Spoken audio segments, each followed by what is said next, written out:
kalau touring profesional kita udah bicara kemarin-kemarin juga sama George, sama Rory juga banyak bahwa touring profesional itu kan lumayan bergengsi, cuman pedih ternyata. Sampai seberapa kuat artinya perdamaian itu terjadi. Pada akhirnya terjadi pertengkaran. Udah ya Ma ya, aku mau off dulu. Mama sana aja, jangan ikut-ikut aku. Aku stres kalau diikutin mama. Itu kan berarti kan ego anak terhadap orang tuanya. Betul. Selama ini siapa yang biayain? Lu kan gua sekolahin, lu gua anterin. Masa gua nggak boleh ikut turnamen? Saya marah terhadap junior saya.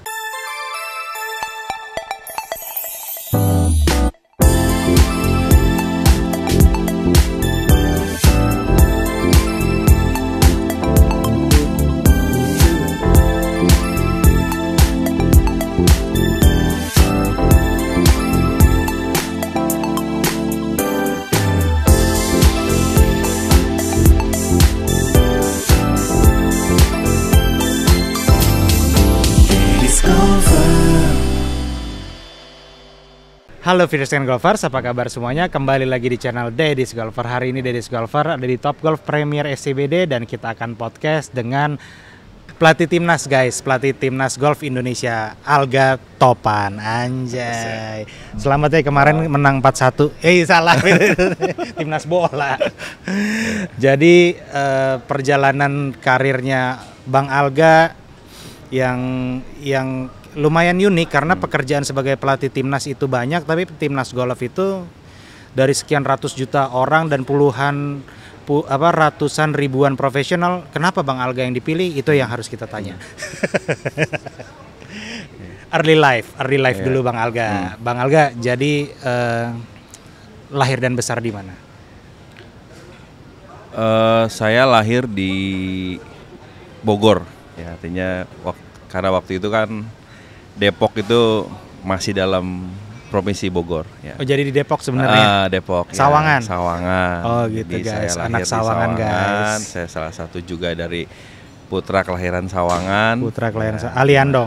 Aliandong juga saya lahir di situ. Aliandong guys. Ya. Google Map ya Aliandong tuh di mana? Itu banyak, satu gang itu banyak banget golfer di situ dan bagus-bagus.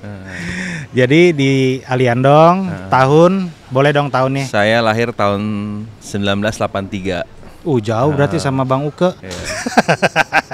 Beliau senior saya. Senior saya. Sama senior kita semua ternyata.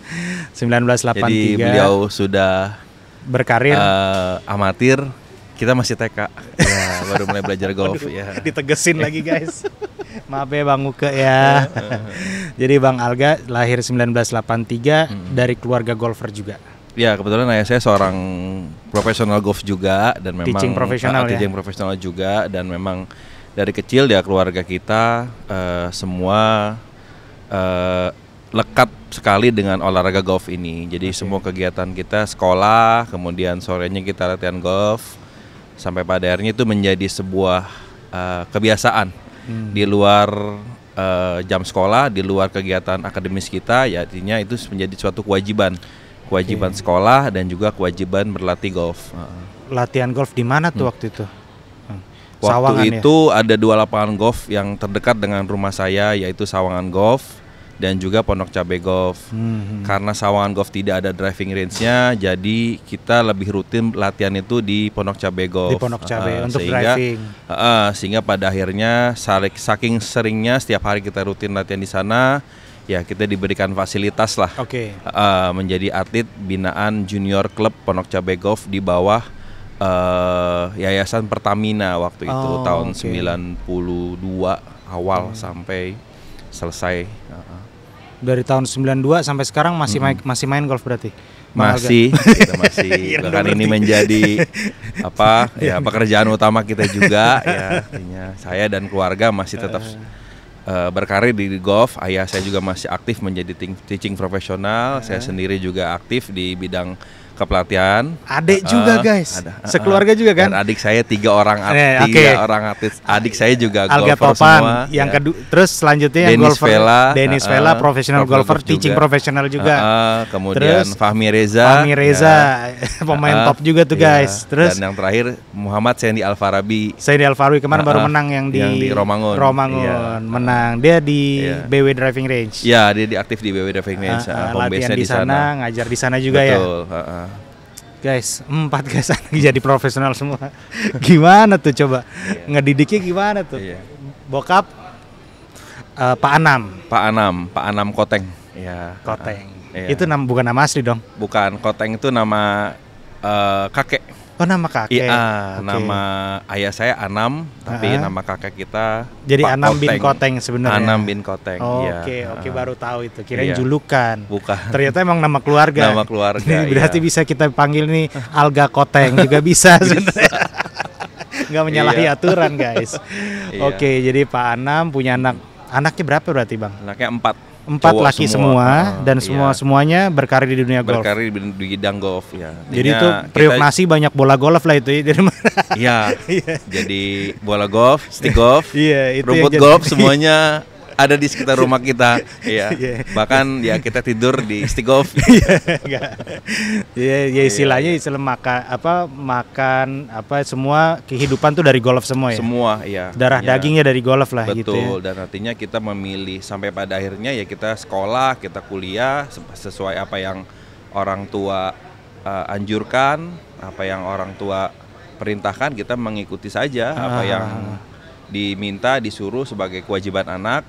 Ya, mungkin kewajibannya kita harus sekolah yang betul, sampai kita TK, sampai kita kuliah selesai. Kita ada yang S1, saya juga selesai di S2. Tapi pada akhirnya kita juga punya kewajiban sebagai atlet golf, kita harus melanjutkan karena itu juga menjadi ilmu. Ilmu selain ilmu sekolah, ilmu golf juga yang memang kita diajarkan oleh orang tua saya, khususnya ayah saya, itu menjadi bekal ilmu kita semua. Pada akhirnya kita memilih mana pekerjaan yang kira-kira kita senangi, kita enjoy di sini, kita menikmati dan juga kita menguasai yang penting. Itu yang penting. Karena kalau kita berbicara sebagai profesional golf, kita harus menguasai semuanya itu. Apapun yang berada di semua urusan atau semua bidang yang ada di golf ini ya kita harus menguasai. Betul, gitu karena betul. Itulah status kita sebagai profesional golf. Oke, Bang Alga, tadi kan ceritanya sampai S2 ternyata. Jadi semua anaknya Pak Anam diwajibkan untuk kuliah di luar golf nih urusan. Semuanya wajib untuk kuliah. untuk Karena itu kuliah. Kebetulan ya ibu saya juga backgroundnya adalah seorang guru. Dia juga pendidik, guru dan kepala sekolah, pendidik juga. Jadi akhirnya itulah menjadi menjadi background kita. Artinya kewajiban sekolah tidak boleh ditinggalkan. Golf juga nggak boleh tinggalkan karena itu artinya ya di satu sisi kita harus berurusan dengan ibu kita ya. Kita tidak boleh melawan, kamu harus sekolah yang betul ya. Di satu sisi golf kita juga dipush sama ayah saya untuk harus golf yang bagus gitu kan. Harus menang gitu. Kalau nggak menang nggak bisa ini. Serba salah juga betul. Jadi akhirnya itu menjadi sesuatu yang berjalan bersamaan.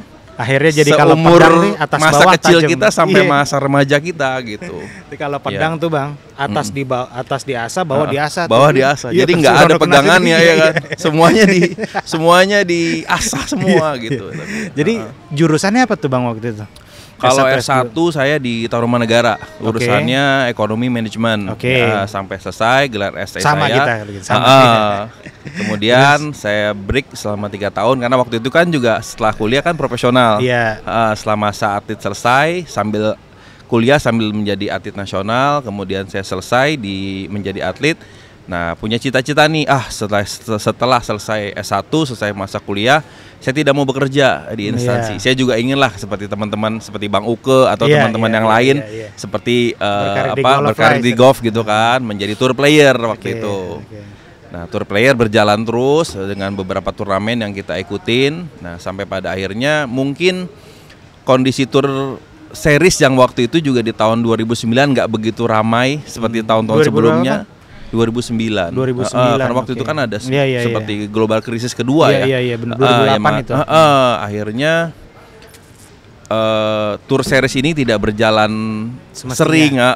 Jadi ketika tidak lagi banyak tour yang saya lakukan, ya saya memutuskan untuk kuliah lagi sesuai anjuran orang tua gitu. Jadi ya udah 2009 saya kuliah di kajian strategik nasional, kajian strategik intelijen. Ya jadi jadi ambil fakultas yang mungkin yang orang-orang nggak mau, tidak mau ya kan. Jadi sebetulnya sih nyari gara-gara juga gitu. Tapi ya, akhirnya saya menikmati menikmati bidang itu. Jadi saya hubungkan dengan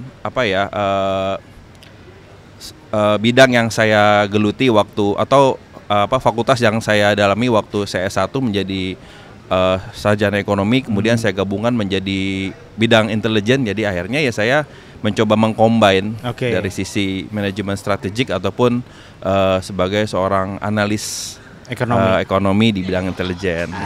Tapi ya pada akhirnya itu hanya berakhir di dunia akademisi saja gitu. Sampai kena toga doang. Iya. Setelah itu ya saya memilih kembali apa sih yang saya bisa setelah saya kuliah itu, apa sih yang bisa saya harus lakukan di bidang pekerjaan saya gitu. Sampai akhirnya saya memutuskan kembali ke dunia golf lagi dengan kemampuan sebagai touring player dan juga sebagai teaching profesional gitu. Karena saat masih kuliah pun saya juga tidak hanya touring, artinya sudah belajar teaching juga. Belajar teaching juga ya, awalnya. Karena Bapak juga betul, awalnya menjadi asistensi ayah saya di beberapa kegiatan beliau di klub ya. Waktu itu kita punya klub junior juga. Memang klub junior itu kan di Pondok Cabe itu memang klub itu sudah ada saat saya masih junior. Kemudian klub itu sempat vakum selama beberapa tahun karena memang foundernya dan juga pembinanya sudah tidak ada lagi, sudah tidak bekerja di situ lagi, sampai akhirnya klub itu vakum. Nah, setelah saya menjadi seorang profesional kan artinya kita lebih punya legalitas. Betul. Untuk mengajar. Akhirnya Akhirnya saya bangun lagi. Artinya saat itu saya ngebangun klub Pondok Cabe Golf itu mungkin anggotanya adik-adik saya, adik-adik saya, sepupu saya, anggota pertama lah gitu ya. Jadi itu artinya bagian dari mungkin bukan kelinci percobaan saya, tapi artinya disitulah waktunya kita bagaimana sih menjadi seorang kakak, belajar untuk mengajar. Awalnya saya mendidik adik saya, ya memang karena saya anak tertua. Jadi disitulah saya punya tanggung jawab dari ayah saya. Yang kebetulan waktu itu beliau pun juga ada tugas sebagai teaching profesional di Riau. Oh gitu. Iya, saya sempat tugas di Chevron waktu itu menjadi konsultan golf ya, khususnya di bidang pelatihan untuk para karyawannya Chevron. Oh gitu. Berapa tahun tuh, Bang? Mungkin hampir 7 sampai 8 tahun. Lama juga, guys. Jadi dengan dengan amanah yang diberikan oleh saya untuk menjaga adik-adik saya, gimana proses latihannya tetap berjalan, ya disitulah artinya kesempatan saya untuk menjadi seorang pendidik. Dan mungkin ya kalau kita pikiran saat itu berat juga tanggung jawabnya, karena saya harus diamanatkan ayah saya yang sedang bekerja di luar kota, yang pulangnya 2 bulan sekali. Saya tetap harus menjaga adik-adik saya supaya tetap bisa sekolah, disiplin sekolah, dan juga tetap berlatih gitu. Dan ada progresnya. Betul. Nah, itulah yang menjadi tanggung jawab saya sampai akhirnya itu menjadi gembelengan saya gitu. Tahun berapa tuh, Bang? Sekitar tahun 2005 sampai 2012. Oh gitu. Jadi main touring juga, habis itu kuliah juga. Kuliah waktu kan sudah selesai. Udah selesai. Jeda, 2005 ke 2009 tuh saya ada waktu 4 tahun touring dan juga teaching. Tapi teachingnya hanya sebatas keluarga dan teman-teman klub saja. Terus Bang Alga memutuskan untuk berhenti teaching profesional, berhenti touring profesional itu tahun berapa, Bang? Udah tahun jalan 2015. 2016 waktu itu saya awalnya dari klub itu juga kan, junior yang tadinya adik-adik saya, kemudian banyak anak-anak members yang di Pondok Cabe itu menjadi murid-murid saya gitu. Jadi lambat-lambat laun klub itu menjadi banyak, walaupun memang saya tidak ada legalitas. Tapi artinya klub itu berjalan secara natural saja ya. Artinya di situ banyak teman-teman adik-adik saya, kemudian juga junior-junior ataupun anak-anak members yang berlatih juga di Pondok Cabe. Sampai akhirnya klub itu menjadi besar. Banyak atlet-atlet dari klub junior itu menjadi atlet binaan PGI Banten. Karena banyaknya murid-murid saya yang masuk di dalam pemain untuk PGI Banten. Nah, akhirnya saya juga ditunjuk jadi pelatih Provinsi Banten. Itu cikal bakalnya jadi pelatih timnas itu tadi. Betul. Ya, jadi saya sejak dari 2008 sebetulnya. Jadi pelatih Banten, kemudian PON waktu itu di Kalimantan Timur. Itu debut pertama saya menangani sebuah tim besar walaupun hanya tim beneran walaupun hanya sebatas provinsi tapi itu kan menjadi bahan menjadi bahan bahan latihan saya gitu kan. Kemudian dipercaya lagi sampai 2012 di PON Riau Banten lagi. Nah, karena waktu itu atletnya pun adik-adik saya. Jadi atletnya 3 orang adik saya ini menjadi atletnya, tambah 1 orang pemain lagi. Waktu itu kalau nggak salah Nyoman atau ada salah satu atlet deh yang menjadi atlet di luar keluarga saya gitu. Dan waktu itu pun memang Banten belum banyak memiliki atlet gitu. Jadi saya dipercaya lagi. Si ini Alit bukan? Nyoman Pasek. Alit. Kalau nggak salah Nyoman Pasek deh 2012.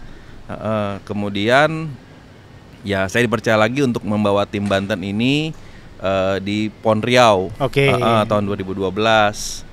Nah, terus proses berlanjut. Nah, kemudian waktu itu saya masih tetap di klub yang sama. Tapi waktu itu kan saya punya kegiatan di kuliah ya. Jadi artinya saya membagi waktu. Jadi saya pagi sampai siang ya beraktivitas sebagai touring dan juga sebagai teaching profesional.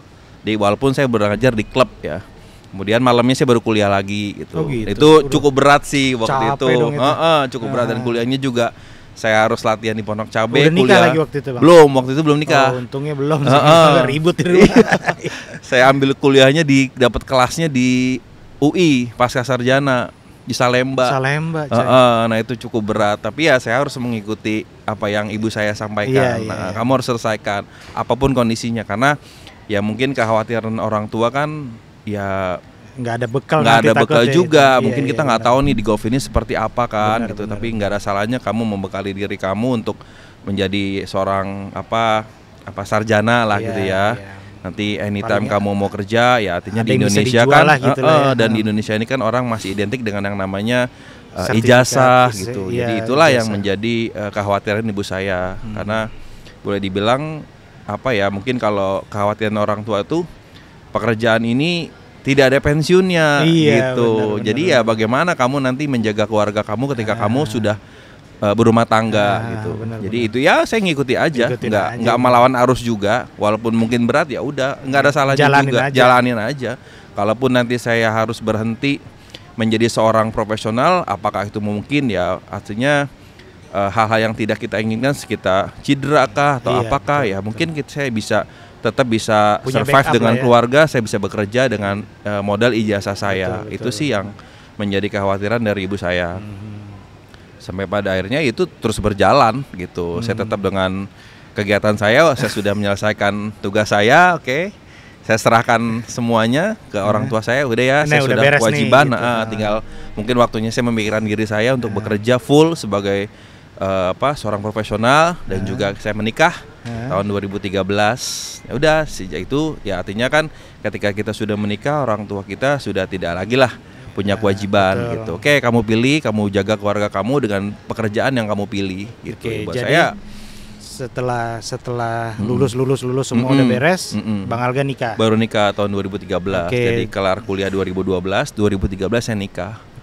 Setelah nikah itu baru dikasih pilihan mau apa gitu. Akhirnya Bang Alga dengan modal S2 dan punya as a professional golfer, professional teaching, memilihnya di golf. Saya tetap kembali ke golf lagi, ya. Karena buat saya ya ketika saya memilih bidang yang lain, saya mempelajari bidang lain, saya ngerasanya seperti beginner saja gitu kalau di golf itu. Jadi handicapnya selalu besar gitu. Dan untuk mencapai expertise itu saya butuh berapa lama lagi. Sedangkan golf udah dari kecil. Saya sudah dari kecil. Mungkin saat 2012 itu saya sudah hampir 32 tahun main golf. Ya artinya 32 tahun umur saya. Umurnya. Hampir 32 tahun berarti saya sudah hampir 20 tahun lebih 25 tahun saya golf itu kan menguasai yang tadi yang terakhir udah menguasai di bidang lain baru. Saya main golf itu 6 tahun.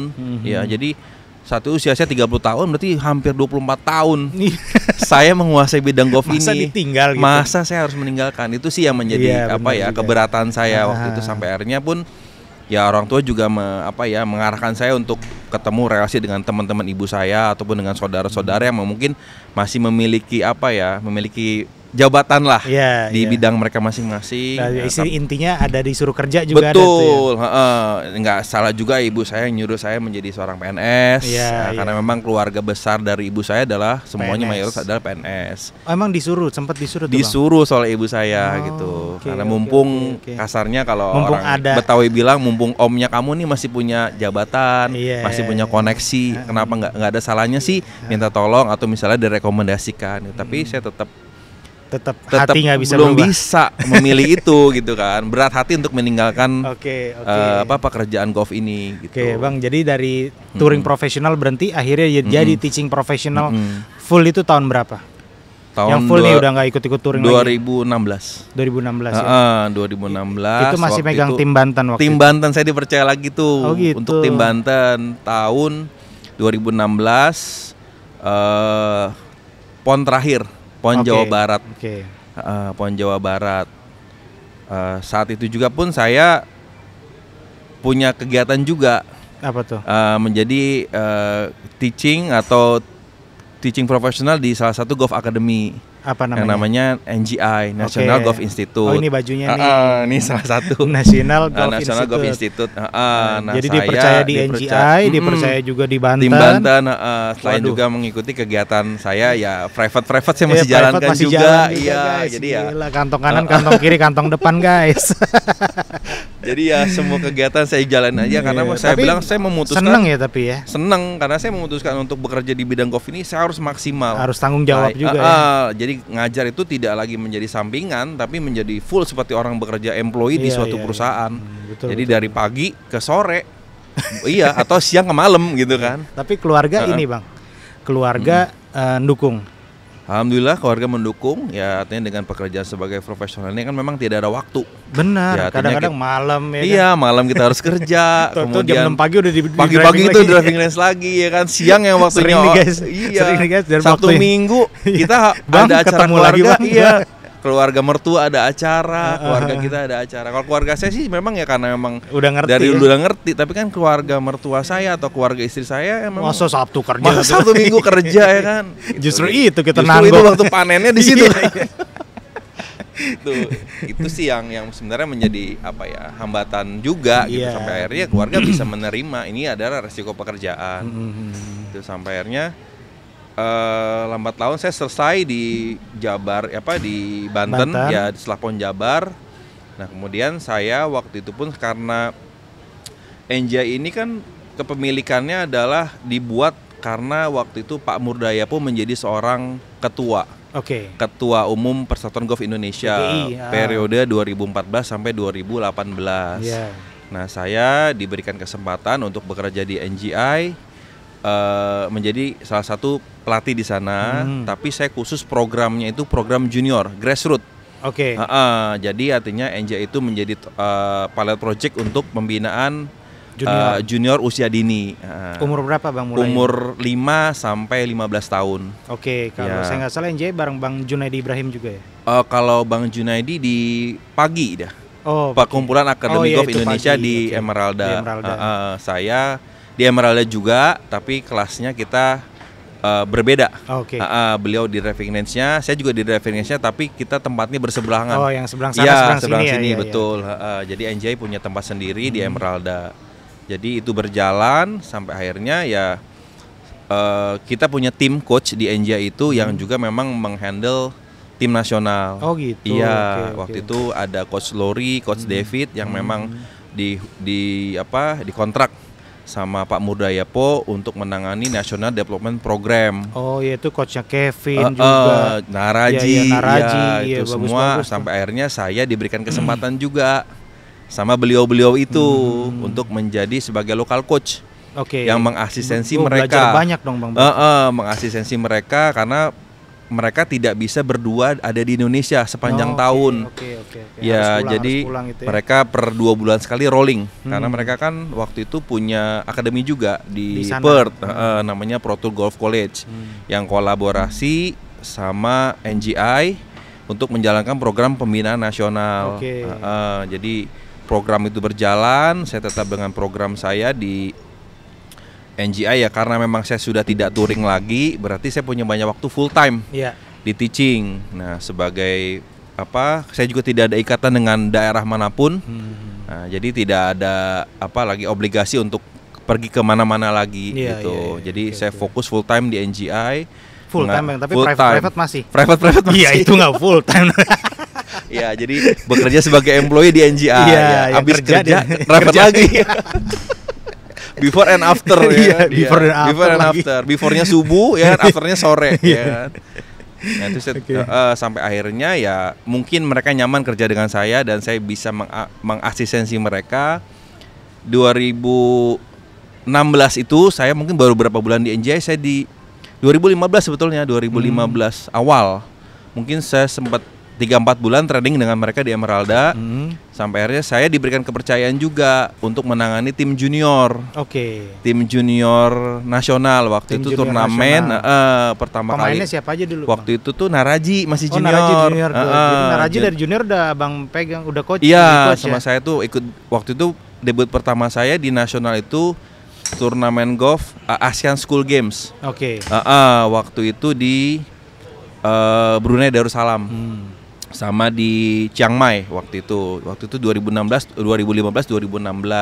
Sebetulnya waktu itu pun saya juga masih ada komitmen dengan Banten juga gitu. Iya, tapi ya udahlah, berjalan aja selama kita bisa membagi waktu. Ya itu artinya dengan kehadiran saya atau kesempatan saya ada di NGI, itu saya dipercaya juga untuk mendampingi tim junior nasional. Waktu itu atletnya Almay, Naraji, Alfred yang sekarang di Amerika, kemudian juga Grady Santoso yang di Arjuna Golf itu. Itu awal-awalnya tuh. Kalau ceweknya tuh Yoko, kemudian Vania, Rifka Vania, Rifani yang sekarang udah di Amerika juga itu. Wah, banyak banget kalau gitu guys. Sampai itu 2 tahun tuh saya ada kepercayaan karena si Coach David dan Coach Lori ini kan menangani tim senior. Waktu itu tim seniornya kan Kevin, Tirto. Benar-benar. Kemudian kalau ceweknya itu Tatiana, Ines. Nah, itu. Nah, 2016 selesai, 2017 saya dipercayakan juga gabung di tim senior. Gitu. Jadi lama juga berarti Bang. Lama, iya. 2016 itu udah mulai 2015, ke timnas, 2015, 16 ke senior. 2015 ke senior. Sampai sekarang. Gitu. Jadi 2017 itu debut pertama saya. Jadi beberapa atlet junior ini kan masuk ke atas kan. Iya, benar. Jadi ngikutin. Betul, karena memang mereka di bawah program saya. Nah, terus ketika mereka dipercaya untuk tim senior waktu itu kan Naraji, Joey, betul. Almay, Kevin masih bertahan di tim SEA Games juga 2017. Nah, itu debut pertama saya di tim senior SEA Games 2017. Nah, saya berkolaborasi dengan Coach David dan Coach Lori. Kita bertiga nih menangani tim nasional di bawah program National Development Program. Iya, dan kita sukses di SEA Games 2017 mendapatkan 1 perak, 1 perunggu. Kemudian berjalan lagi program itu terus. Pak Po masih mempercayakan kita bertiga. Ya, saya tetap dengan tugas saya menjadi coach lokal yang memang mengasistensi David dan Lori saat itu yang memang bergantian datang ke Indonesia. Nah, 2018 saya dipercaya lagi dengan tim untuk bergabung lagi dengan Coach David dan Coach Lori untuk nanganin Asian Games. Nah, itu juga proyek besar juga buat kita karena kita sebagai tuan rumah. Dan alhamdulillah waktu itu walaupun kita tidak dapat medali, tapi kita sukses ada di 5 besar. Itu dengan tim yang sama kan. Naraji, Joey, Kevin, Almay. Nah, itu adalah tim-tim terbaik saat itu ya. Atlet putrinya waktu itu Mela, Tatiana masih main, Rifani juga udah masuk. Tatiana belum pro ya? Tatiana belum pro. Kemudian Rifka Fania, Yoko waktu itu belum masuk di timnas senior. Dia masih di SMA waktu itu. Oke. Perjalanannya panjang juga. Kalau yang sekarang nih masih di NGI juga berarti? Saya masih di NGI. Karena ya. itu ya artinya boleh dibilang berarti yang ini lulus, naik lagi, berjalan lagi, betul. Lagi gitu ya? Karena ya artinya itu saya development program berarti artinya saya masih diberikan kepercayaan juga sama Pak Murdayapo dan timnya untuk tetap berada di NGI. Ya artinya plus minus lah. Kita bekerja juga ada suka dan dukanya, tapi saya tidak, artinya dengan cikal bakal saya di NGI itu membuka semua pintu untuk saya berada di nasional tim. Saya kenal dengan seluruh golfer di Indonesia, khususnya parents, junior. Dari situ, makanya sampai sekarang pun saya tidak, ya sebisa mungkin saya berkomitmen, sesibuk apapun saya di timnas, saya tetap ada di NGI. Oh gitu. Karena kita tidak boleh lupa lah dengan dari mana kita awalnya berkarir. Betul. Nah sekarang untuk karir sebagai teaching profesional, Bang Alga kan ini istilahnya buat kita teaching profesional termasuk senior. Jadi dalam hati itu senang nggak sih Bang? Ngajar itu senang nggak sih?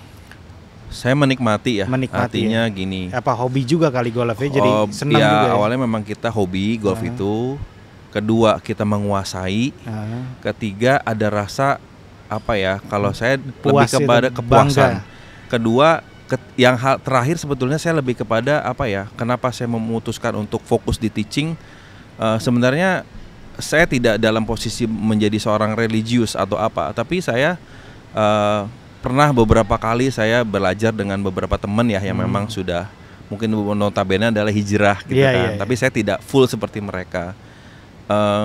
Ketika mereka berbicara tentang suatu ilmu, apapun ilmunya itu, saya melihat ke orang tua saya. Orang tua saya sampai saat ini masih tetap sehat, masih tetap punya punya teman-teman yang baik. Itu karena banyak ilmu yang diberikan ke orang-orang gitu, ke keluarganya, ke adik-adiknya, sampai akhirnya itu menjadi suatu manfaat.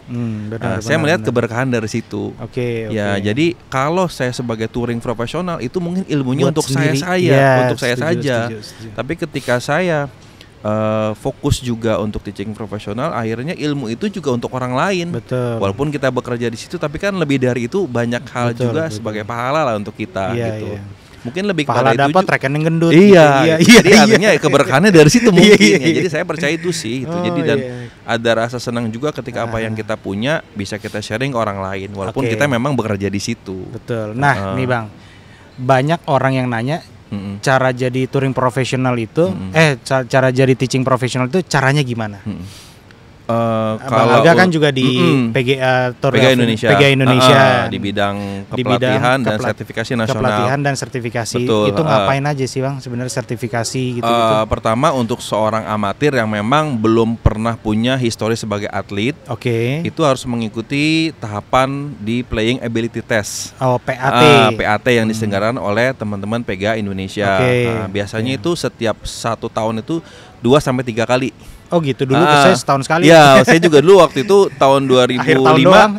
Akhir tahun atau awal tahun waktu itu. Waktu itu saya dapat. Bisa waktu itu saya di Matoa waktu itu. Dan itu memang cukup berdarah-darah juga kan.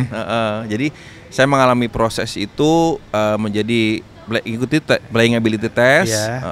Tes kemampuan bermain. Bisa nggak itu jangan sampai punya kartu pro nggak bisa main gitu kan. Betul. Atau dibilang kartu pro-nya tembakan gitu. Ya, jadi harus melewati fase itu dulu, dua round turnamen. 2 round dalam 1 hari. Betul. Waktu itu juga sama sampai sekarang 36 hole 1 hari. Itu fisik, mental. Betul. Kemampuan. Fisik, kemampuan bermain, kemudian konsentrasi dan itu semuanya dibuktikan di situ. Fisik benar-benar tuh guys, kalau dia jam 2 dia pingsan ya gagal kan. Udah selesai gitu. Jadi harus menyelesaikan 2 round dengan skor yang sudah ditentukan. Berapa overnya atau berapa jumlah skornya sesuai lapangan yang dimainkan. Ya bisa tinggi bisa rendah gitu. Tergantung indeks handicapnya. Betul, karena kan setiap seleksi itu biasanya PGA Indonesia memilih lapangan yang berbeda-beda. Jadi tidak bisa semua seleksi ada di di Pangkalan Jati atau mungkin di Halim atau di Romangun. Biasanya udah udah ngincer duluan tuh, wah gue latihan di sini nih, gitu. Tapi ternyata kan nggak, teman-teman punya referensi yang lain-lain gitu. Oke. Terus dari PAT mau jadi teaching mau nih, jadi teaching. Setelah lolos di PAT itu walaupun statusnya masih amatir, dia sudah melewati satu seleksi. Nah dia penjurusan tuh, ada yang ke touring profesional dan juga ke teaching profesional. Kalau dia memilih untuk teaching profesional, dia harus mengikuti sertifikasi. Yang diadakan oleh teman-teman dari PGA Indonesia juga. Itu dengan mentor-mentornya seperti Bang Uke, Bang Harmen, ya Bang Ajis juga kan ngisi. Dikit-dikit kita mah. So tahu doang. Iya, jadi kan tidak hanya sebatas teori dasar golf sebagai pengajar, tapi juga ada historinya juga, ada fitting juga. Betul. Edo dari Bang Edo Edo ya. Kemudian juga ada rules dari teman-teman referee. Jadi cukup komplit lah basic. Supaya menguasai. Betul. Jadi tidak hanya sebatas bisa ngajar aja tapi nggak tahu rulesnya, karena kan itu harus disosialisasikan ke murid-muridnya gitu. Mungkin bisa 2-3 hari. Tergantung kegiatannya seberapa banyak ya, seberapa padat agenda materinya itu. Betul. Jadi setelah dia sekolah nih 2-3 hari. 2-3 hari itu mendapatkan sertifikasi. Dan biasanya teman-teman PGA Indonesia itu mentor-mentornya memberikan kesempatan tuh. Artinya kamu bisa mengajar di beberapa driving range dengan aturan, artinya sudah legal lah. Si profesional tadi dengan kartu dan sertifikat yang dia dapatkan sudah legal menjadi seorang teaching profesional dan diberikan arahan mengajar di beberapa driving range. Ada yang di Jakarta Selatan, Jakarta Timur, ataupun di Jabodetabek. Biasa tergantung domisili juga. Betul. Dan mengikuti aturan yang ditentukan oleh manajemen dalam hal misalnya perizinan dan juga ada manajemen fee yang kalau ada yang harus dibayarkan oleh si pemain si pelatih gitu. Jadi bukan sekonyong-konyong gue bisa main bagus tiba-tiba gue mau ngajar gitu, nggak bisa juga. Nggak bisa karena kan itu ada aturan ya, dan ini kan golf ini kan penuh dengan aturan dan juga profesional itu adalah profesi. Ya samalah seperti kita, nggak ada bedanya kita dengan lawyer. Ya mungkin dia sarjana hukum tapi dia tidak bisa ke sidang kalau dia tidak punya kartu atau mengikuti kegiatan pelatihan sebagai seorang lawyer. Atau dia sarjana hukum tapi dia juga tidak berhak menjadi seorang notaris. Nah itulah playing abilitas itu adalah sarjana hukumnya. Tapi ketika dia menjadi seorang teaching profesional, dia harus mengikuti pelatihan lagi. Jadi notarisnya gitu ya. Seperti itu. Itu yang saya tahu sih ya. Bukan yang saya tahu, emang dia yang bikin. Yang saya tahu orang dia yang bikin, guys. Terus Bang Alga, kehidupan sebagai teaching profesional, seandainya Bang Alga tidak kenal sama golf, seandainya kita bayangin aja, bayangin juga susah sih kayaknya. Bang Alga akan jadi apa? Ya mungkin saya jadi umumnya seorang remaja pegawai kantoran, atau sebagai seorang remaja bekerja dan sebagai pegawai PNS. PNS mungkin karena pilihan utama saya PNS karena keluarga saya PNS semua. Oh gitu. Keluarga dari ibu saya itu PNS semua. Iya, ada yang Satpol PP, ada yang gitu. Ketua kepala pendidikan, ada yang guru, dan notabene juga ibu saya kan seorang guru tadinya. Sekarang jadi kepala sekolah. Iya. Seperti itu. Jadi pasti saya menjadi PNS. Betul. Banyak yang jadi pertanyaan. Kalau touring profesional kita udah bicara kemarin juga sama George, sama Rory juga banyak bahwa touring profesional itu kan lumayan bergengsi, cuman pedih ternyata. Dari sisi keuangan.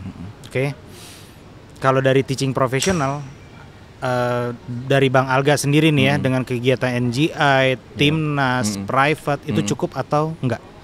Cukup atau enggak? Menurut saya cukup ya, selama kita bisa memanage-nya. Betul. Artinya kita bisa memanage, ya tentunya tadi ada kewajiban yang harus kita bayarkan dengan pendapatan kita harus membayar charge untuk driving range dulu. Itu yang utama yang harus kita sisihkan karena itu adalah lampu hijaunya kita.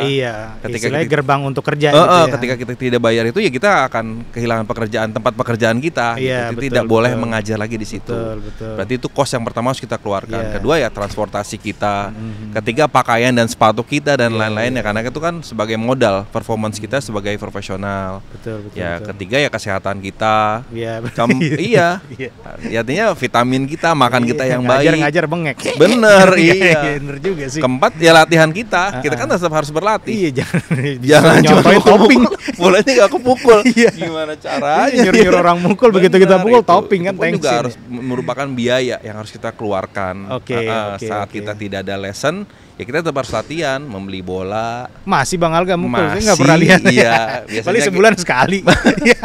Masih, saya banyak latihan di Pondok Cabe sih. Oh iya, pantesan nggak kelihatan di Cilandak. Iya, Cilandak biasanya kita ngajar aja. Iya. Terus Bang Alga, cita-cita yang belum kesampaian sampai sekarang, mau ngapain sih? Kan udah private, udah jadi pelatih, udah sarjana S1, S2 udah. Apakah masih mau ngambil S3 doktor, ataukah ini kan udah jadi pelatih timnas, terus mau kemana lagi? Apa ngalir saya aja? Saya mengalir aja, artinya ya untuk akademisi saya rasa saya udah cukup ya. Cukup juga ya cukup kan. Ya. Saya tidak mau nambah lagi karena itu juga waktu ya, waktu biaya dan lain-lainnya. Kalaupun saya menambah juga saya mungkin tetap ada di sini. Iya, balik ya. lagi. Gitu. Jadi buat saya bukan sia-sia, tapi udahlah mendingan saya milih bidang ini, saya maksimalkan aja. Betul. Jadi saya menjalankan apa yang sudah berjalan aja, karena kan itu semuanya kesempatan kan. Kesempatan dari orang-orang yang memang peduli atau orang-orang yang respect dengan kita, percaya dengan kita, kasih kesempatan, ya, dikasih kepercayaan dan kesempatan gitu ya. Betul. Artinya dikasih kepercayaan untuk di perusahaan untuk menjalankan kegiatan ini, perusahaan masih tetap berjalan di Bebannya NJ. berat nggak sih Bang? Berat. Pelatih itu. Berat. Saya tahu jawabannya. Cuman mau nanya berat. Kalau sih? untuk berat banget, terutama apalagi urusannya dengan pihak ketiga. Mohon maaf sebelumnya dengan orang tua. Iya, benar. Iya. Makanya tuh saya nggak pernah ambil junior Bang. Iya, karena itu ya artinya nggak cukup selesai, nggak cukup selesai ya kan? Ketika kita menerima hak dan kewajiban kita, nggak selesai itu. Iya, gimana akhirnya bisa menang? Iya, ya, kalaupun udah menang, gimana mau menang lagi gitu. Tapi ya itu menjadi challenge saya untuk bekerja. Gimana kita bisa menaklukkan, ya artinya masalah ini ketika ada orang tua yang khususnya di akademi ya, ketika ada orang tua yang memang datang anaknya mungkin stuck mainnya sudah bertahun-tahun mungkin tidak bisa menang atau mainnya skornya tidak bisa turun-turun. Kita kan harus bisa menjamin dengan apa yang kita program yang kita sampaikan. Belum lagi kalau untuk private sih saya rasa kan kebutuhannya lebih kepada social golfer ya. Iya, betul. Jadi artinya yang penting nggak bisa bolanya terbang, bisa main sama klien, bisa main turnamen, selesai. Hanya sebatas itu. Tapi kalau ketika coach atlet nggak bisa itu, apalagi kita berbicaranya di Indonesia golf kejam, misalnya kejam mulutnya. Bener. Jadi kalau yang bagus atletnya, kalau jelek yang misalnya pelatihnya. Iya benar sama di Indonesia juga. Iya. Bola juga. Sama, pokoknya pelatih itu paling jelek kayak iyalah gimana mau bagus gitu. Tapi kalau menang atletnya dulu ya itulah resiko kita. Tapi makanya saya tidak menuntut apapun gitu. Selama saya dipercaya untuk timnas, ya saya menjalankan aja. Jalan aja apapun resikonya saya tanggung. Kalaupun dapat cemuan ya udah. Ya wajar. Itu udah maksimal gitu kan. Resiko pekerjaan lah ya. Betul. Jadi, Bang, terakhir nih Bang. Pesan Bang Alga untuk teman-teman golfer junior yang mau jadi atlet harus ngapain? Ya, satu dia harus tetap berlatih secara rutin di klubnya masing-masing. Latihan itu penting dan itu artinya mereka semua rata-rata masih usia sekolah. Betul. Jadi saya hanya sharing apa yang saya alami dulu. Memang komitmen sebagai atlet junior adalah latihan sekolah dan berlatih. Sekolah nggak boleh tinggal. Sekolah tidak boleh ditinggal. Ya, apalagi sekarang ada beberapa atlet yang memang sudah homeschooling, yaitu kembali ke pilihan lagi. Karena memang dia ingin porsi waktunya latihan lebih banyak. Ya, selama itu disetujui oleh orang tuanya dan memang dia menjalani itu dengan baik, ya silahkan. Ada juga yang memang masih bersekolah normal dan memang dia akan latihan lebih sore sampai malam. Kedua, ya dia harus mengikuti artinya kegiatan-kegiatan turnamen. Banyak kok sekarang di Indonesia ini yang diselenggarakan oleh klub-klub junior atau klub-klub orang komunitas parents. Salah satunya Indonesian Junior Golf (IJG) dan juga Parents Children Golf PCGC. Jadi setelah itu juga kan ada kejurnas ya yang diselenggarakan oleh PGI. Ikut aja semua kegiatan-kegiatan itu bisa sebulan 2 kali ataupun sebulan 1 kali. Beraniin minimal. Aja gitu ya. Berani karena kan juga kalau nggak ikut-ikut itu kan juga nggak tahu kemampuannya. Benar, mental juga nggak keasah ya. Ketiga, mereka harus juga mengikuti pelatihan tidak hanya dengan orang tua, tapi juga dengan pelatih yang memang bersertifikasi. Iya.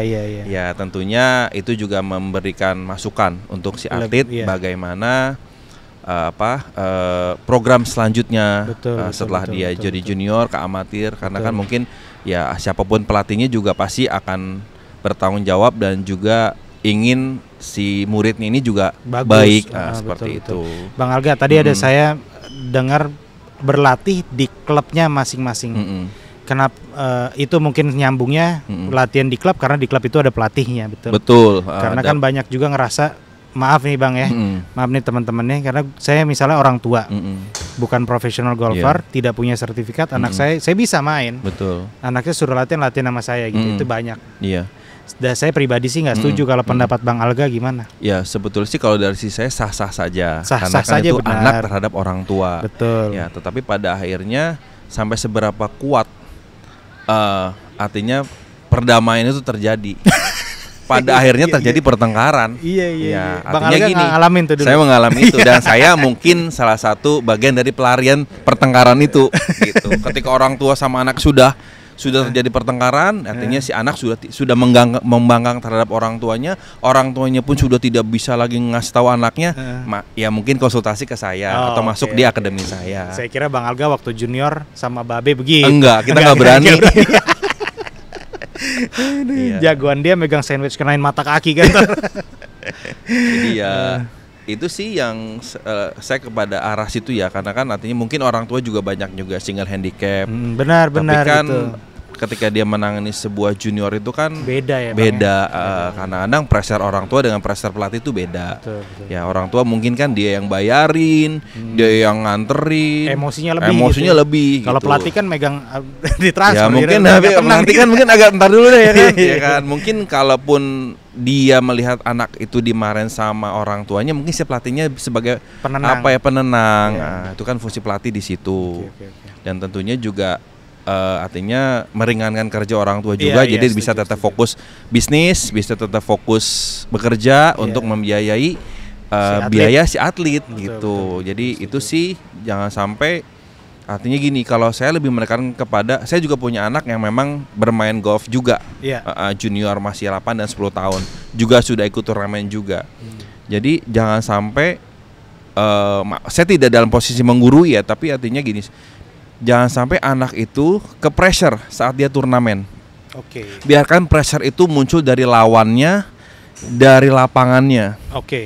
Kalau dia di pressure sama kita, saat dia bermain bagus, dia tidak ada pikiran, wah saya akan ketemu papa saya, senang nih papa saya, atau ibu saya akan senang. Tapi ketika dia bermain jelek, itu mungkin main baru 9 hole atau mungkin udah 14 hole, dia sudah kepikiran nih, takut nih dimarahin. Gitu. Ini saya sama papa saya yang udah aja saya diceramain dari golf course sampai rumah. Abis ini apalagi? Mungkin saya akan dipukul sama stick, atau mungkin saya akan diomelin di depan orang. Jadi itu sudah menjadi tambah jelek mainnya, trauma mereka. Bukan tambah bagus, tambah jelek. Betul, itu sih yang sering saya alami dari cerita-cerita anak-anak yang memang sudah menjadi atlet binaan saya, baik secara di klub maupun secara private gitu, karena nggak semua juga ada di klub saya, karena juga memang latihan di klub lain, tapi juga mungkin ingin belajar dengan saya tapi di tempat yang berbeda gitu. Oke. Jadi itu sih kalau saya lebih memesankan kepada orang tua, berikan mereka kenyamanan saat turnamen. Kalau mau berikan pressure saat latihan, itu omelin sekenceng-kencengnya nggak masalah. Karena itu bagian dari persiapan yang bisa kita kontrol. Kalaupun mau marah ya marah, artinya lakukan pengulangan. Kamu harus begini, kamu harus begini. Iya silakan. Pelatihnya pun punya otoritas untuk memberikan pressure, karena itu adalah bagian dari persiapan. Ketika dia sudah turnamen, berikan kenyamanan, berikan ketenangan. Pagi bangun tidur ya artinya dengan sesuatu yang baik, artinya ya sapa dia dengan baik. Yo kita main bagus Yona, ayo main yang bagus. Pelatihnya pun mungkin kalaupun tidak bisa hadir di turnamen, telepon atau kirim WA, ayo semangat deh, bismillah misalnya gitu kan, atau ayo main yang baik. Nah jadi artinya apa, dia tee off itu nggak ada salahnya dipeluk anaknya. Oke. Itu sebagai sesuatu yang simpel, tapi sebetulnya itu memberikan ketenangan. Hadir di T-box, melepas anaknya untuk turnamen. Yuk Bismillah, kita peluk anak kita. Iya, kita cium, kita peluk. Nah, untuk anak-anak pun juga saya harus pesan ke mereka, jangan ego terhadap orang tua. Jangan mentang-mentang kamu jago, orang tua kamu lupakan. Iya, kadang-kadang kamu izin sama papa kamu. Saya selalu bilang ke anak-anak timnas, kita jauh nih di negara orang, kamu telepon mama kamu. Telepon mama kamu, minta maaf, minta ridho sama orang tua kamu. Iya, kalau ada di situ kamu cium tangan mama kamu sebelum tee off. Itu bagian dari hal-hal yang sifatnya banyak dilupakan. Benar. Banyak dilupakan oleh orang tua maupun si junior. Iya, dua-duanya lupa. Udah ya Ma ya, aku mau tee off dulu. Mama sana aja, jangan ikut-ikut aku. Aku stres kalau diikutin mama. Itu kan berarti kan ego anak terhadap orang tuanya. Betul. Selama ini siapa yang biayain? Lu kan gua sekolahin, lu gua anterin. Masa gua nggak boleh ikut turnamen? Saya marah terhadap junior saya. Nggak bisa, bapak harus ikut. Kalau bisa diberikan kesempatan nonton ke lapangan. Nggak bisa, nggak boleh anaknya ego seperti itu. Saya marah terhadap anak didik saya. Biarkan orang tuanya ikut lihat perkembangan anaknya. Ya orang tuanya pun ya pelepas anaknya dengan sesuatu yang dipres lagi. Betul, sesuatu yang baik gitu. Peluk anaknya, berikan pesan, Yona kamu semangat di sini, kita peluk, kita cium. Udah, jadi dia jangan yang santai ketika dia main gak bagus pun, kamu sudah berjuang yang terbaik, kamu sudah memberikan permainan yang terbaik. Nanti dievaluasi, bicara sama pelatihnya, bicara empat mata atau bertiga dengan pelatihnya atau sama orang tuanya, di mana hal yang kamu sulit, di mana yang kamu. Ya, jadi anak tuh nggak ada trauma. Tapi ketika dia awas lo ya, abis ini lu gua jemur 2 jam. Atau abis ini lu driving sampai maghrib lu baru pulang, anak tuh udah nggak mikirin lagi. Jadi susah berkembangnya susah ya Bang. Iya itu sih mungkin ini bukan cara yang terbaik, tapi ini pengalaman saya dalam saya menjadi seorang pelatih gitu sih. Oke guys, ini ilmunya mahal sekali nih guys, terutama teman-teman yang punya anak, mau anaknya jadi atlet atau adik-adik yang nonton ini dan mau jadi atlet. Ini yang ngomong pelatih timnas guys, bukan sembarangan ya. Jadi itu aja Bang Alga. Terima kasih banyak waktunya udah datang di podcast Deddy's Golfer. Sampai ketemu di video berikutnya di channel Deddy's Golfer. Bye. Makasih Bang ya. Siap. Makasih Bang ya. Minum dulu. Sejam loh ini nggak kerasa.